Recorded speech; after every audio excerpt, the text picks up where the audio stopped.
Welcome to the Royal Daily Tea YouTube channel. Please be advised all of my videos are for entertainment purposes only, based 100% on my own opinion, my own theories, and my own research.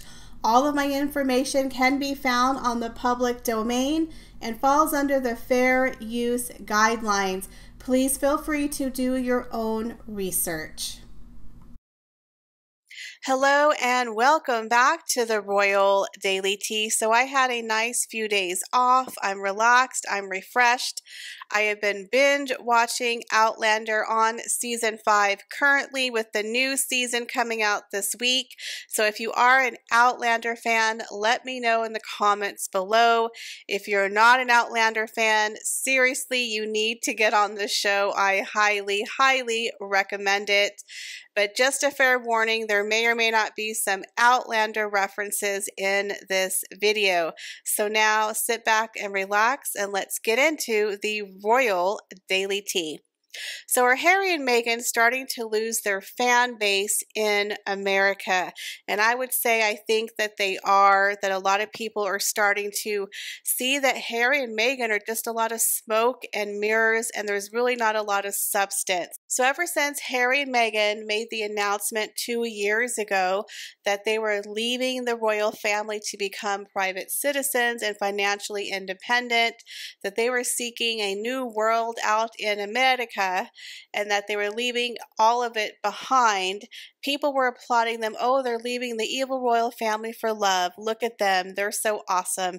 The problem with Harry and Meghan is they've been a walking and talking contradiction for the past 2 years, because they really have not left their royal mindset and their royal attitudes and their royal titles behind.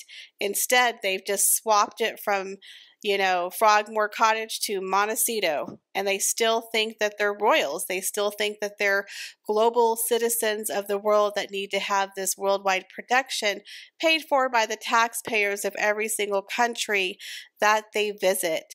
They literally have the attitude of the Bonnie Prince from Outlander. I'm talking about Prince Charles Stuart and the Jacobite Revolution, who really felt like he was ordained by God, that it was his birthright to be on the throne of England.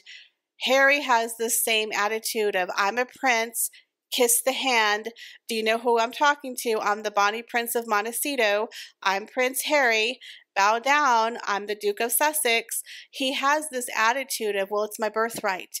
It's my birthright. Well, yes, you are born a prince, but if you're not a working royal and you walk away from your country and your family to be a private citizen, then technically you don't need to walk around telling people you're a prince. Just be Harry. Just be Harry Windsor.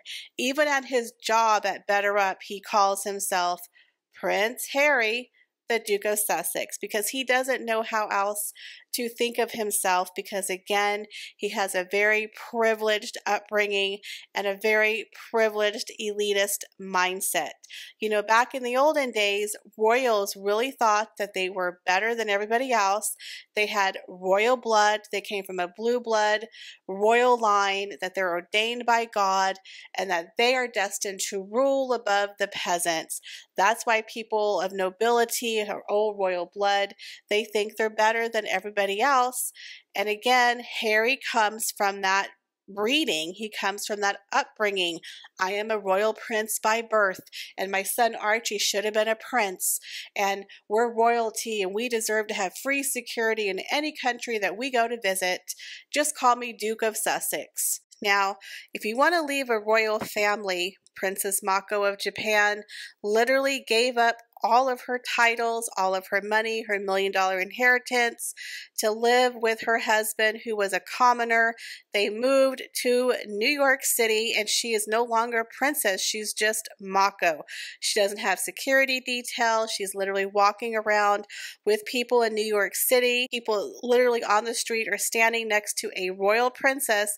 They have no clue. She's literally just living with her husband in Hell's Kitchen in New York City, and walked away from her royal life, her titles, her privilege, everything. Again, when they said they were walking away from the royal family, we thought we were going to get them to be more like Mako, Princess Mako, or maybe Jackie Kennedy Onassis. You know how she became a very private person when she was no longer the first lady. She didn't even have interviews. She didn't talk to the press.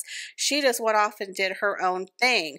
So we all thought Harry and Meghan were just going to be like that. They were going to be famous, but they were going to be private, and they were just going to go off and do their own thing, right? But no, we have seen and heard from Meghan and Harry more in the 2 years since they've walked away from the royal family than we did when they were actually working royals. I remember we didn't see much of Meghan. We really didn't. She had a couple of, royal engagements and tours, but you have to remember she got married, they had a honeymoon, a baby moon, a maternity leave, and then they left.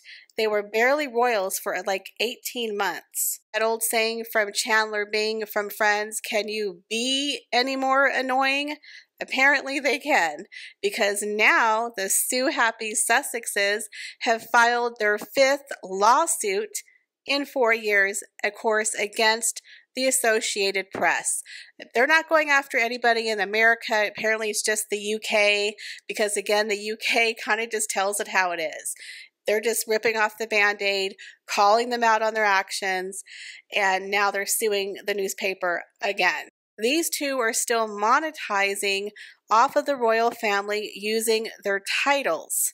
So this is why people are starting to get sick of them, because they didn't do like Princess Mako and leave everything and go be a private citizen.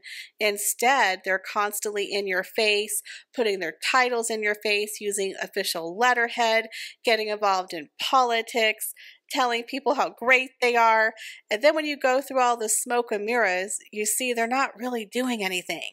It's just a lot of lip service, and they're lining their pockets all the way to the bank while saying that they're philanthropists and they're changing the world one word salad speech at a time. Look at us, leaping tall buildings in a single bound. We're superheroes, humanitarian, global citizens of the world, as long as the taxpayers of every country picks up the bill and pays for our security, because we're royalty. We're only a plane crash away from the throne. Kiss my hand. I'm the Bonnie Prince of Montecito. So this little attitude of being the privileged prince and princess of Montecito is starting to wear thin on a lot of people. The funny thing is, in New Orleans during Mardi Gras, there was a company that did a float where they literally were making fun of Harry and Meghan. They called her the Windsor Whiner, and literally the royal flush, where they had a picture of Harry in the toilet. So yes, they were making fun of Harry and Meghan. I've noticed a lot of people on Twitter were not happy when Harry and Meghan announced that they were getting the NAACP Presidential Award, which we all know by now was paid for by their PR firm, Sunshine Sachs. So people aren't dumb. You can throw a lot of smoke and mirrors at us, but after a while, people are starting to see the truth, that you're a lot of talk and not a lot of show. There's no substance with these two. They're fake. And that's the problem, is again, they hide behind these word salad speeches and jumping on bandwagons, but they don't actually do anything. And let's be honest, I'm sure Spotify and Netflix are just thrilled that they haven't completed any of the work they promised. And every time you turn around, Harry and Meghan are launching yet another partnership. So now they're doing this new award with the NAACP. They're going to give $100,000 for the digital leader of the future, civil rights activist, whatever it is. It's like they just can't help themselves. And Spotify, I'm sure they're like, and podcast number 2 is coming out on what day? Did you go record a podcast while you were handing out that award by chance? Like, hello? I mean, if I was Spotify and Netflix, I would dump them. But again, I think they're just trying to save face, and so they've taken over production of all of their projects. Again, how embarrassing. But apparently this couple, like we said before, they do not embarrass. I always suffer secondhand embarrassment for them. And when I watched the NAACP award speech, it was so cringe-worthy, with Meghan's spray tan and Harry looks so uncomfortable and he looks miserable. He always looks like he would rather be at the dentist. He doesn't look like he wants to be there. It's just odd. It's just odd. I don't get these two. They do not give off sincere vibes, and people on Twitter were ripping them. So I think a lot of people in America are starting to get upset with them, especially after they got the NAACP award. A lot of people are like, why? What did they do for the Black community? And I think it's sad because there were some other people who were probably more deserving of that award. That pretty much was a vanity award. Pat myself on the back with my fake award. So I think someone had said Harry and Meghan won $100,000, but then they just turned around and probably gave it to their award recipient who got $100,000 as the first person of their award, which they partnered with the NAACP. So again, Harry and Meghan are just not making themselves look really credible anymore. You know, they're turning into the ambulance chasers of the royal family with the 5th lawsuit in 4 years.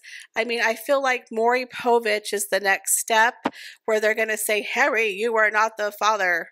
You know what I mean? Like, she literally already squatted on Ellen, drank out of a baby bottle. What's next? Maury Povich, I think, would be the most logical thing for the Sue Happy couple to pursue. It's literally in line with their brand. They can go whine on Maury Povich, maybe Jerry Springer, the Harkles and the Markles, who knows. But again, it's like they're starting to lose a lot of credibility and likability in America. I think people are sick of them and their fake privileged attitude.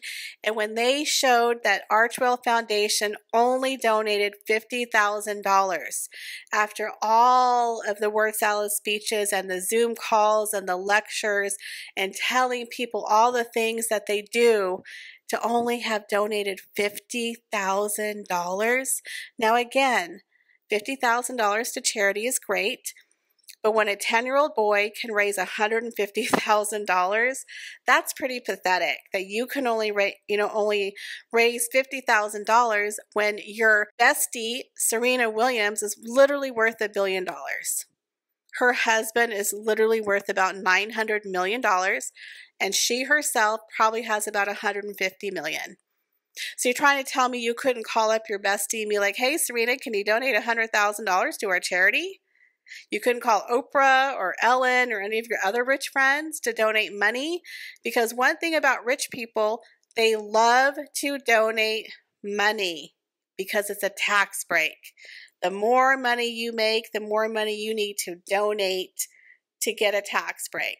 Why do you think rich people are always doing charity events? It's not because they're so caring. It's because they know the more money they make, they have to donate a certain percentage.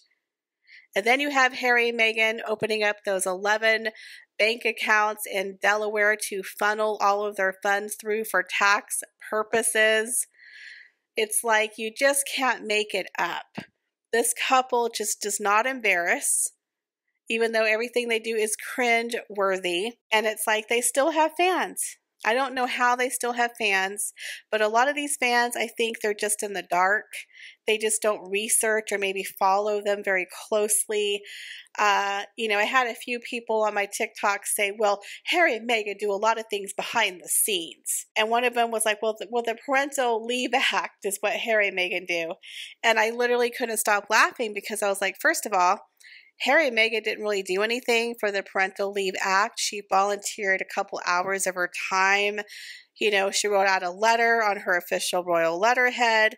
She called a couple of Congress people on their private phones, and she bought coffee for staff during a shift of their work.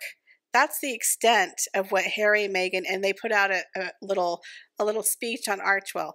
That is the extent of their commitment of their work to the Parental Leave Act. So to give them credit for the Parental Leave Act, it's kind of like, no, they literally volunteered a little bit of their time, and that's it.